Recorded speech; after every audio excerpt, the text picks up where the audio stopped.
Games are typically empowerment fantasies about that external conflict, and we're putting you in the mind of someone who is a living, breathing person. And so the decisions you're making aren't about high score, it's not about avoiding a game over, it's literally about the soul of this character and wanting to preserve that and wanting to do what's right for Erica.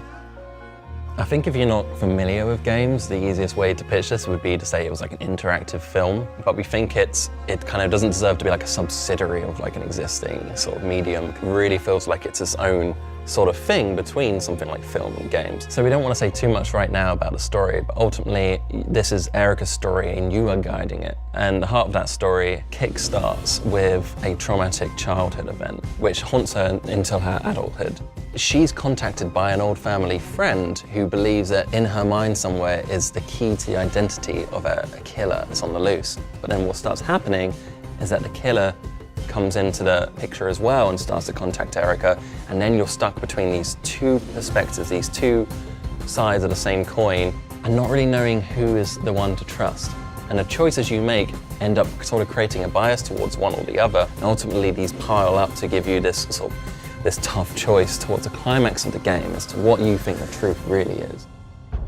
Originally, we designed it as a very solo, intimate experience where it's just you and Erica and her world. When we started playtesting it, we realized that people would just sit on the sofa alongside their friends and they start getting into arguments about what's the right thing to do, and they can just watch it without having to understand what the game mechanics are at all because the cinematic experience is so seamless, it feels like something you just watch on TV. It really works as like a backseat gaming experience, which is something that's always been like an interesting subject to me. I've been watching you, Erica. Whether you're playing Erica or you're watching it almost passively and you're just in a sort of a social situation, it generally feels like watching a Hollywood film with the same pace and the same production value and that sort of flow that you're familiar with after like 100 years of filmmaking. What it allows you to do that a film doesn't is make you an active participant in that. And that means you can feel emotions that you haven't felt when you're watching a film, like guilt or shame or pride, these things, because you're involved with the decisions.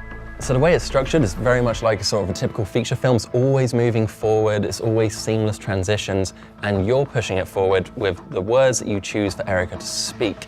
And she won't speak unless you choose for her to speak. It's not like you're only involved some of the time. You really are in control of this experience. You're interacting every like 15 to 20 seconds, which creates this like great gameplay flow. But we didn't want it to just be about dialogue. It's also about touching the world. And so by using your smartphone and PlayLink, you can do something like wiping condensation off of a window and peering through to the other side, or just wiping a tear from somebody's cheek. There's even like sensitivity in this world, so like the speed that you do these things. If you open a door fast, it makes too loud a creak, you'll see Erica react to the fact that maybe she's made too much noise and she should be quiet. It's about allowing your actions to be louder than words, essentially. So in film they say don't say it, you've got to show it. So in games it's not just showing it, but it's allowing you to express it with the choices you make through touch.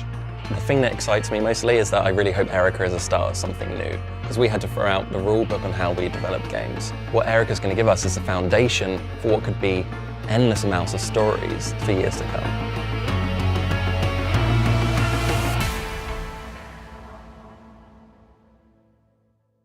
PlayStation